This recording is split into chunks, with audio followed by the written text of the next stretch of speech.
Sir नमस्कार। Sir आपके हम बहुत आभारी हैं और हम जून के माध्यम से हम आपका बहुत आभार व्यक्त करते हैं कि आज आपसे हमको मुलाकात करके और आपसे आज कुछ चर्चा करने का सौभाग्य प्राप्त हुआ। सर आज का हमारा विषय रहेगा सर कि आज के टाइम में जबकि कोरोना जैसी महामारी ने त्राही मचा रखी है पिछले विगत वर्षों से, जिस तरह से हमारी लोगों की क्षति हुई है, हानि हुई है, प्राण हानि हुई है सर, और तरह तरह की बीमारी से लोग ग्रस्त हो गए हैं। इस वक्त हर आदमी कहीं ना कहीं किसी न किसी रोग से पीड़ित है सर। तो हम ये चाहेंगे सर कि आपके द्वारा, आपके माध्यम से, हम जोन के कंपनी के माध्यम से समस्त प्राणियों को, जनता को ये संदेश मिले कि वह किस तरह से अपना रहन सहन करें, अपना खान पीन करें, कि ताकि वो इस तरह से गंभीर बीमारी से अपने आप को बचा सकें और अपने जीवन को स्वस्थ बना सकें सर। बिल्कुल। जहाँ तक बीमारी के उत्पन्न होने के बारे में हम लोग बात करें जी सर, तो बीमारी आयुर्वेद के अनुसार आहार और विहार, ठीक है। आहार विहार के दो कारण, सिर्फ दो कारण हैं, लगभग 99% बीमारियाँ इसी में आ जाती हैं। आपका आहार कैसा है और आपका विहार कैसा है, ठीक है। तो आज सामान्य परिवेश में लगातार जैसे जैसे दुनिया का विकास हुआ, जैसे जैसे हम लोग विकसित हो रहे हैं, तो वैसे वैसे आहार भी बदल रहा है, विहार भी बदल रहा है, ठीक है। तो जितना आहार हमारा बदलता जा रहा है, बीमारियां भी बदलती जा रही, बढ़ती जा रही, ठीक है। सबसे ज़्यादा ध्यान देने की बात है कि हम अपने आहार को सही करें। यहाँ पे जैसे कोरोना ने जो नुकसान पहुँचाया, कि वायरस किस चीज़ पे आक्रमण करता है, ये हमें पता होना चाहिए, ठीक है। बहुत बड़ी बात नहीं, आयुर्वेद ने तो सब कुछ बता रखा है। आप किसी भी बीमारी को अगर चाहें तो आप पहले से ही सामना कर सकते हैं, पहले से वो पैदा ही ना हो आपके अंदर, मेन चीज़ तो यही है। और अगर हमारा आहार विहार ऐसा हो, हमको स्वस्थ होना हमारी जिम्मेदारी है, ये नहीं कि हमारे पास दवा होनी चाहिए। जिम्मेदारी हमारी होनी चाहिए कि हम स्वस्थ हों, पहले से ही हम बीमार होने की परिस्थिति में ना हों। और जब आप अपने शरीर में टॉक्सिन पैदा कर ही देते हो, बीमारी बनने के काबिल आ ही जाते हो, तो फिर दवाइयाँ खोजनी पड़ती। और ये भी एक विशेष सोचने वाली बात है कि हम जितना दवाइयाँ खोजने में लगे हुए हैं, हम उतना बीमारियों से बचने में नहीं लगे हुए। तो आयुर्वेद की सलाह के अनुसार आप अगर आहार विहार सही करते हैं तो आप बीमारियों से डायरेक्ट ही बच जाते हैं, ठीक है। लेकिन अगर और पद्धतियों की बात करें जो आपको आहार विहार का उचित सलाह नहीं देती, तो वो आपको बीमारी से नहीं बचाती, आपको बीमार होने देती हैं, और आपको बीमार होने के बाद आपको दवाइयाँ उपलब्ध कराती। तो एक बुद्धिमान व्यक्ति का जो सही निर्णय होना चाहिए वो यही होना चाहिए कि वो पहले से ही बीमारियों से बचे, और उसके लिए हमें अपने आहार और विहार पर ध्यान देना चाहिए। अब जिस तरह से आहार की बात मैं आपसे करूं, तो जैसे जैसे नेचुरल भोजन, अब आदमी को यही नहीं पता कि वो मांसाहारी है, आदमी को ये नहीं पता कि वो शाकाहारी है, कोई कहता है कि वो फलाहारी है, ठीक है। तो जब तक ये डिसीजन नहीं होगा, आप भोजन कौन सा करोगे। और जब भी आप अनावश्यक भोजन करते हो, आप सब कुछ खा लेते हो, सब कुछ पचा लेते हो, ये अलग चीज़ है। ये हमारी सोच है कि हम सब कुछ खा लिए, सब कुछ पचा लिए। खा लेने और पचा लेने का सही मतलब ये होता है कि हम बीमार ना हों। बहुत सारे प्राणी हैं, उन्होंने अपने भोजन को नहीं बदला, जो वो आज से 1000, 10, 20,000 साल पहले खाते थे वो आज भी खा रहे, और आज भी वो स्वस्थ हैं। लेकिन हम लोग अपना आहार बदलते चले गए, ये खा लें, वो खा लें, जो भी खाते रहे, और हम बीमार होते रहे, बीमारियाँ बढ़ती चली गई, लेकिन स्वास्थ्य नहीं बढ़ा, स्वास्थ्य लगातार पीछे जाता रहा। जी सर। तो मुख्य चीज़ का ज़्यादा निर्धारण होना चाहिए, आदमी को पता होना चाहिए कि वो शाकाहारी है। शाकाहारी का मतलब होता है साग और पत्ते खाने वाला। शाकाहारी, साग और पत्ते खाने वाला। ये कौन है? गाय है, भैंस है, बकरी है, ये शाकाहारी हैं। इनके दांतों से पता चलता है कि ये शाकाहारी, ये चबाते हैं। और शाकाहारी वो होता है जो पागुर करता है खाना, मतलब वो जब घास खाते हैं तो वो बैठ के 2-3 घंटा पागुर करते, वो शाकाहारी है। मनुष्य पागुर तो नहीं करता, इसलिए वो शाकाहारी तो नहीं है। वो शाकाहारी तो नहीं, क्योंकि वो पागुर नहीं करता, उसके पास पागुर करने की थैली नहीं, भोजन अलग से एक्स्ट्रा। जितने भी शाकाहारी प्राणी हैं उनके पास एक अलग थैली होती है, भोजन उनका वहाँ जाके पहले स्टोर होता है, फिर वो फुर्सत से बैठ के पागुर करते हैं। तो मतलब मनुष्य को शाकाहारी हम नहीं कह सकते। फिर मांसाहारी प्राणी कौन है? मांसाहारी प्राणी वो है जिसको मांस के प्रति बहुत रुचि हो, जिसकी नाक कभी मांस को बदबू ना कहे।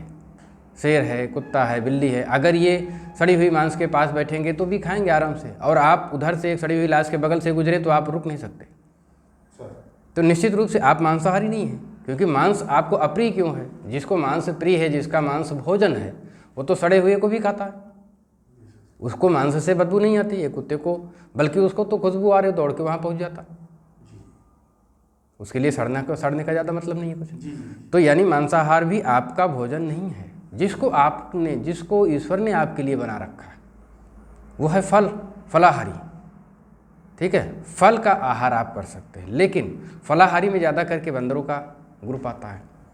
मनुष्य वहाँ भी थोड़ा डिफीट खाता है, क्योंकि अगर सत्य बताएं जो इसमें रिसर्च के अनुसार कि अगर आप दिन भर केवल अभी सेब खाएं, अमरूद खाएं, अंगूर खाएं तो आपको दिन भर भूख लगी रहेगी, ठीक है। इसके डाइजेशन का सिस्टम होता है कि डाइजेशन पे जो डिपेंड करता है, जैसे अब साग और जैसे मैंने कहा शाकाहारी कि गाय भैंस बकरी ये सब शाकाहारी, तो शाकाहारी का मतलब हुआ सेलुलोज पे डिपेंड, जो उसमें एनर्जी है वो एनर्जी सेलुलोज में डिपेंड है। साग और पत्तों में जो ग्लूकोज है, जो एनर्जी है वो सेलुलोज के नाम पे, सेलुलोज के फार्म में रखी हुई, तो सेलुलोज के फार्म वो सेलुलोज को डाइजेस्ट करते हैं, उनका जो सिस्टम है डाइजेशन का वो सेलुलोज पे, ठीक है। अब इधर फलाहारी में ये ग्लूकोज पे सिस्टम है, बंदरों का सिस्टम ग्लूकोज पे है, बंदर हैं, चिंपैंजी हैं, जो भी फलाहारी प्राणी हैं, तो ये ग्लूकोज को, इनका जो डाइजेशन सिस्टम है, जो इनका हाइड्रोक्लोरिक एसिड निकलता है वो ग्लूकोज को डाइजेस्ट करने के हिसाब से उसी अनुपात में उसमें पावर होती है, ठीक है। और जो मांसाहारी प्राणी हैं उनको हड्डी है, मतलब वो प्रोटीन बेस्ड हैं, तो प्रोटीन को ज़्यादा, मांस को ज़्यादा खाने का जो उनका है और उसको डाइजेस्ट करने का, हड्डी भी खाते हैं तो हड्डी को भी डाइजेस्ट करने, उनके जो एसिड है, जो उनका हाइड्रोक्लोरिक एसिड, उसकी पावर बहुत ज़्यादा है। तो हड्डी खाते जरूर हैं लेकिन हड्डी निकलती नहीं है, ठीक है ना। तो लेकिन मनुष्य का कन्फ्यूजन है इसमें, मनुष्य अगर ग्लूकोज बेस में आएगा कि प्रोटीन बेस्ड में आएगा, सेलुलोज में तो बिल्कुल नहीं हो, शाकाहारी की उसकी तैली ही नहीं, तो इसलिए शाकाहारी में तो बिल्कुल नहीं आएगा। और अगर वो फलाहार करना चाहेगा तो वो वीक होता चला जाएगा, स्वस्थ तो रहेगा लेकिन वीकनेस आएगी। तो प्रोटीन बेस्ड होना, क्योंकि शरीर में मांस होने के लिए प्रोटीन होना ज़्यादा ज़रूरी है, इसलिए ऐसे भोजन जो मांस से लिया गया प्रोटीन तो मनुष्य नहीं डाइजेस्ट कर सकता, क्योंकि वो मांसाहारी नहीं है। मांस में प्रोटीन है लेकिन मांस से बाकी जो अनावश्यक चीज़ें, क्योंकि मांस को जो डाइजेशन का पावर समय कम लगना चाहिए, लेकिन मांसाहारी प्राणियों के पास हाइड्रोक्लोरिक एसिड की पावर ज़्यादा है तो वो उसको डाइल्यूट कर लेते हैं, उसको डाइजेस्ट कर लेते हैं, उनका काम हो जाता है। लेकिन मनुष्य का डाइजेशन पावर उतना अच्छा नहीं है, मैं मतलब उनके बराबर का नहीं है, उतने बराबर क्रूर नहीं है, ठीक है। इसमें मनुष्य के उदर पे अभी मैं बात करता हूँ कि मनुष्य के उदर पे उसकी जो मनोवृत्ति होती है उसका असर पड़ता है, कितना वो क्रूर है, कितना वो उदार है, वैसे ही उसका भोजन निर्धारित होगा। लेकिन प्रोटीन बेस्ड, और कौन सा प्रोटीन, जो हमें पेड़ पौधों से आता हो, ठीक है, दालें हैं, गेहूं है, चावल है, तो यहाँ पे ग्लूकोज, मतलब ये ग्लूकोज है, कार्बोहाइड्रेट है, प्रोटीन है, इधर से आने वाला। तो अगर हम दाल पे हैं, प्रोटीन पे, रोटी पे हैं, गेहूं पे हैं, इन सब चीज़ों का जो ज्वार बाजरा जौ मक्का, ठीक है, ये सब चीज़ें जो आती हैं यहाँ से हमें प्रोटीन जो मिलता है, इसके डाइजेशन के हम बिल्कुल अनुकूल हैं। मांसाहार करते हैं तो टॉक्सिन पैदा करेंगे, प्रोटीन तो मिलेगा लेकिन हम काफ़ी सारी अपने गंदे शरीर में टॉक्सिन पैदा करेंगे, फिर किडनी पे लोड आएगा, किडनी को बहुत छटनी करनी पड़ेगी, मतलब ऐसे में बहुत पेशाब में बदबू रहेगी, पेशाब में गंदगी रहेगी, लेट्रिन में गंदगी रहेगी, ठीक है। तो क्योंकि बहुत सारा टॉक्सिन निकालना पड़ता है हमें। अगर हमने एक बार एक मीटिंग का मांसाहार किया तो अगर हमें 10% एनर्जी मिल रही है तो 90% टॉक्सिन मिल रहा है, ठीक है।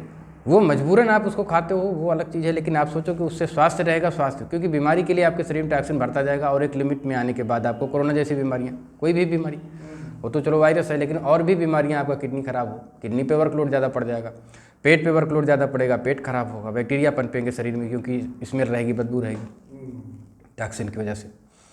तो अब वहाँ पे आपको आना है, आप गेहूँ पे आएंगे, दालों पे आएंगे, जो प्रोटीन आपको बादाम है, फ्रूट, ड्राई फ्रूट्स हैं, फल हैं, ठीक है, इन सब चीज़ों पे जब आते हैं, मतलब मनुष्य को पका हुआ भोजन तो करना है, क्योंकि प्रोटीन खाना है, तो प्रोटीन डायरेक्ट आप डाइजेस्ट नहीं कर पाएंगे। गेहूं को चबाएंगे, ज्वार बाजरा जौ मक्का चबाएंगे तो उससे आप डायरेक्ट नहीं कर सकते। तो आपको जो उसको सामान्य रूप में ला करके रोटी बनाना, चावल बनाना, दाल बनाना, तो ये चीज़ें करनी, रोटी दाल बनाना, सब्जियाँ बनाना, ठीक है, तो वहाँ आपको पकाने का तो आवश्यकता पड़ेगी, उसके पहले डाइजेशन मुश्किल होगा।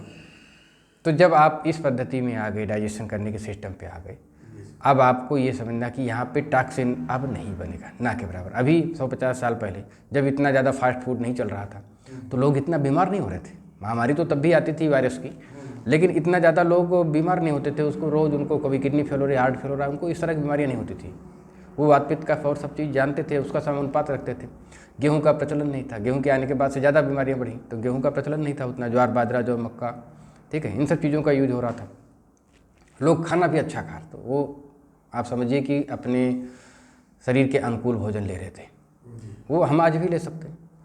तो यहाँ पे जब टॉक्सिन आप कम से कम बनाते हैं, उतना ही आपके बीमार होने के अनुपात ऑटोमेटिक कम हो जाते हैं। और जितना ही आप टॉक्सिन वाली चीज़ लेते हैं, मैं एक दूसरे तरीके से बताता हूँ इसको, कि जो चीज़ जितना जल्दी सड़ सकती है भोज्य पदार्थ में, जो खाद्य पदार्थ हैं, जो खाने वाली चीज़, जैसे मांसाहार आप कर रहे हैं, अंडा खा रहे, तो ये जितना जल्दी सड़ेगा, मांस तुरंत से सड़ता है, तो ये पेट में जाते और डाइजेशन होने के समय लेते लेते काम भर का सड़न हो गई, उसमें काम भर का वो टॉक्सिन आपको दे ही देगा।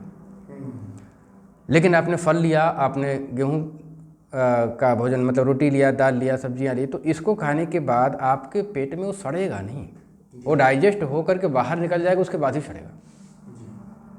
तो नहीं सड़ेगा तो मतलब वो टॉक्सिन कम से कम है, उसमें ना के बराबर टॉक्सिन। लेकिन अब आप जैसे सोचें कि हम बहुत लोग ऐसे ही भोजन कर रहे हैं जो मांसाहारी नहीं है, ठीक है, ऐसे ही भोजन कर रहे हैं, फिर वो क्यों बीमार हो रहे हैं? वहाँ पे सबसे बड़ा रीजन बन जाता है पेट, वहाँ पे सबसे बड़ा रीजन बन जाता है। अब मैंने जैसे अभी कहा कि अभी मैं आऊँगा कि आदमी की मनोवृत्ति, बहुत तरह के हर जितने भी इंसान हैं, जितने भी लोग हैं, उनमें ऐसा क्यों हो रहा है कि किसी का खाने के बाद एसिडिटी हो रही, किसी को खाने के बाद कोई तकलीफ नहीं हो रही। जी। लोग ऐसे भी हैं कि हर तरह का मांस मछली खाने के बाद भी दारू पी करके भी सो जाते हैं, कोई डाइजेशन नहीं खराब होता। लेकिन यहाँ पे ये भी जानना सबके लिए आवश्यक है कि अब ऐसे अवस्था में वैसे बहुत सारे लोग हैं जिनका पेट खराब नहीं है, लेकिन वो समझते हैं कि उनका पेट खराब है, गलत भोजन लेने की वजह से समझते हैं कि हमारा पेट खराब हो, डॉक्टर के पास जाते हैं।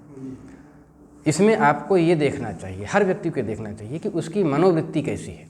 अगर आप उदार व्यक्ति हैं, अगर आप सज्जन व्यक्ति हैं, आप लड़ाई झगड़ों से दूर रहते हैं, आप सीधे सज्जन व्यक्ति हैं, तो निश्चित रूप से आपके पेट का हाइड्रोक्लोरिक एसिड स्लो होगा, नॉर्मल होगा। ये बुरा नहीं है, लेकिन ये इसलिए है कि अब आप फलाहार ले सकते हो, आप दाल चावल सब्जियां ले सकते हो, इसमें आपको कोई दिक्कत नहीं होगी। लेकिन जब आप भारी भोजन लेने की कोशिश करोगे, पूरी पराठे ले लें, पनीर ले लें, जिनको डाइजेशन में थोड़ा टाइम लगने वाला है, तो वहाँ पे आपको एसिडिटी होगी, पेट भारी होगा, आप उसको, इसका मतलब आप बीमार हो या आपका पेट कमज़ोर है, ऐसा कुछ नहीं। आप उदार और उदार जो व्यक्ति है उसका उदर वो भी उदार हो जाता है जी। जितना आप में क्रूरता होगी। शेर क्रूर है, ठीक है, मांसाहारी प्राणी सारे क्रूर हैं, तो उनका हाइड्रोक्लोरिक एसिड का पावर बहुत ज़्यादा है, वो हड्डी तक पचा दे रहे हैं जी, वो हड्डी तक गला दे रहे हैं। तो आप यहाँ पे ये जानना है कि आपका पेट नहीं खराब है, आप मतलब अच्छी विचारधारा के, नॉर्मल विचारधारा के, सज्जन मनोवृत्ति के सज्जन हो व्यक्ति, आपकी मनोवृत्ति उदार प्रकृति की है, तो आप उसमें आपको ये जानना है कि आपका पेट नहीं खराब है, आपका भोजन, जो आप भोजन ले रहे हो, मांसाहार करने की कोशिश कर रहे हो जी, ठीक है। अब आप उदार प्रवृत्ति के हो फिर भी मांसाहार कर रहे हो तो बीमार तो होना निश्चित है, क्योंकि आप उसे डाइजेस्ट नहीं कर सकते। क्रूरता होनी चाहिए आपके मन में, अगर क्रूर हो तो मांसाहार में जाओ आप, क्रूर हो तो आप दारू पियो, लेकिन अगर आप सज्जन व्यक्ति हो तो आप उससे हर हालत में नुकसान पाओगे। फिर आप डॉक्टरों का घर भरो, वो दवाइयाँ कराते फिरो, उससे बड़ी बात नहीं है, ठीक है। ऐसी स्थिति में अब यहाँ पे अब जैसे आप बात करेंगे चिकित्सा पद्धति कौन सी होनी चाहिए, चिकित्सा पद्धतियों का भी अपना रोल है।